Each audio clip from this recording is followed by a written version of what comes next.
What's up guys, Record Tech here. Just bringing you another video of this. This is the Nikon Coolpix L810 bridge camera. I'm just going to be reviewing this today because if you did see my previous video, it was just like a quick 1 minute video of the quality of pictures that can be taken on this camera. If you didn't see it and you're watching this, I'll put a link to it down there, check that out. But yeah, this video is the review of this camera.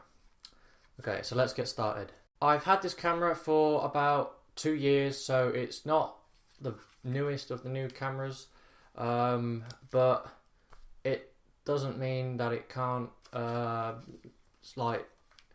mean it can't live up to standards, doesn't mean it's can't take good pictures, can't do good video recording, doesn't mean that at all. So first I'm going to talk about some features of this camera. First of all, it's got a 26 times optical zoom and it's wide zoom. So that means the zoom on this is pretty damn good. I mean, there is issues sometimes with the zoom in, and sometimes it doesn't stay in focus a lot, but most of the time the zoom is pretty good on this, and you can get very good quality pictures taken on this camera. Okay, this camera comes with two different zoom buttons if you wish. First one is actually on the top of the camera here, right near the shutter button. You turn it obviously left or right for zoom in and zoom out, and the other one is on the side here, obviously up for zoom in, down for zoom out. I have found that to be an issue with the one on the side. I no longer use the one on the side because the zoom isn't smooth, it's not flawless. When you zoom in, you kind of want it to zoom in gently, not sometimes you press it in and it doesn't zoom in and then it zooms in more times than others. Yeah, so that's an issue I found with the actual zoom on the side, so I tend to use the one on the top. But even still, the one on the top sometimes gets stuck, so you can't actually move it left or right. And I don't know whether this is just because of age, wear and tear. It might just be because when I first got the camera 2 years ago, I didn't have a problem at all with any of the zoom buttons on either of the top or side, so I'm going to put that down to age and wear and tear of use. The next thing is the actual display screen itself on the back. There is an issue with the screen. It does leave a lot of marks on it. I don't know why that is, because you don't really touch the screen on the back, but I don't know if you can see there. You can see like marks all over the back. Yeah. Over time I've seen this come on, but I don't really know why it's happened. And also within the screen you can get little bits of dust inside there. I found this out literally just a couple of weeks after I first got the phone, so that was way back. Phone? What did I say phone for? I mean camera.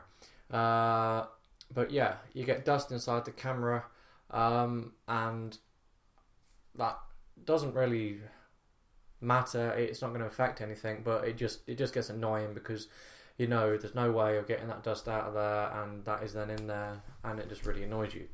Well, it annoys me anyway. Next thing is the actual batteries.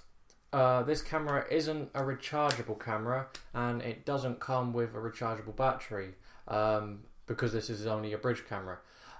So this does come with, actually I don't know if it comes with or not, but you have to put, hang on, you have to put 4 AA batteries in this camera for it to work.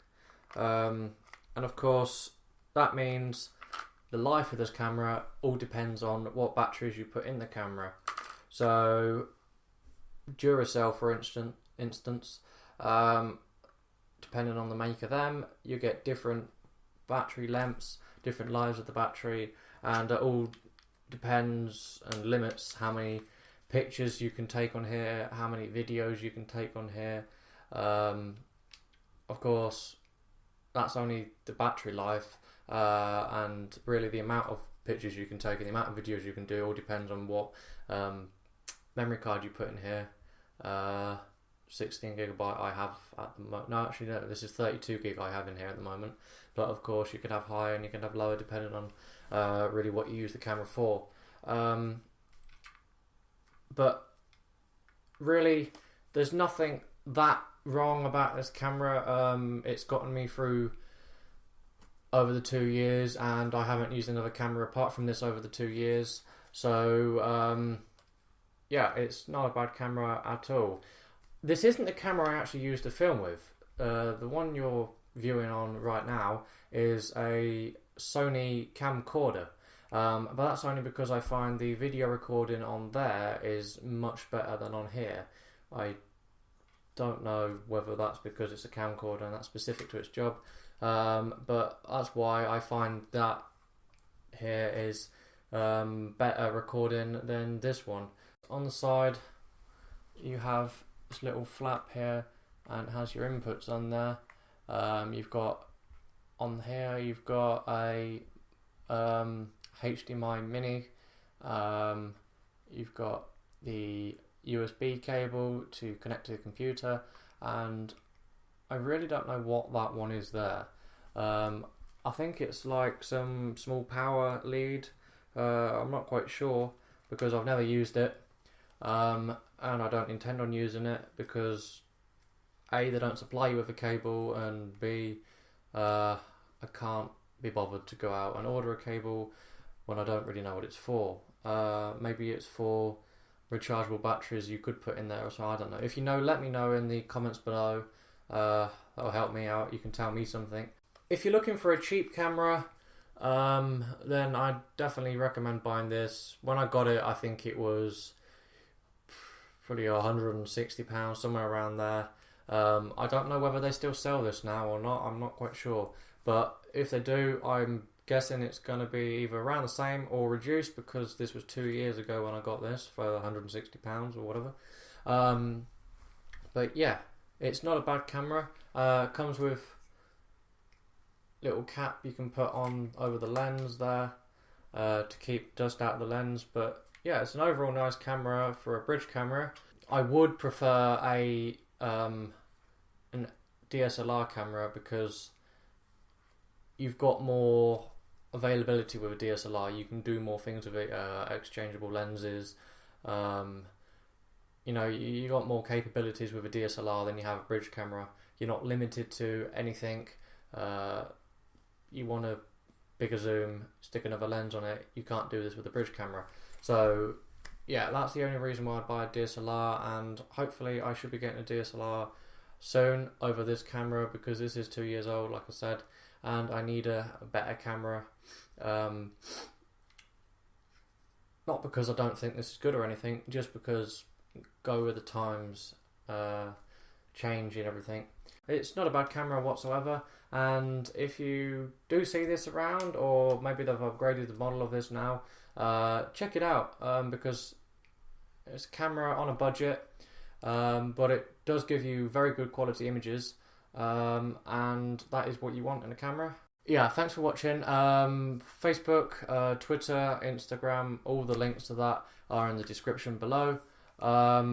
Leave a like on this video if it helped you out in the decision making for this camera or any other not DSLRs, any other bridge cameras at all. Leave a like, comment why you think you like this video, or just comment anything you want really. I'll try and answer them as soon as possible. And yeah, I'll see you all in the next video.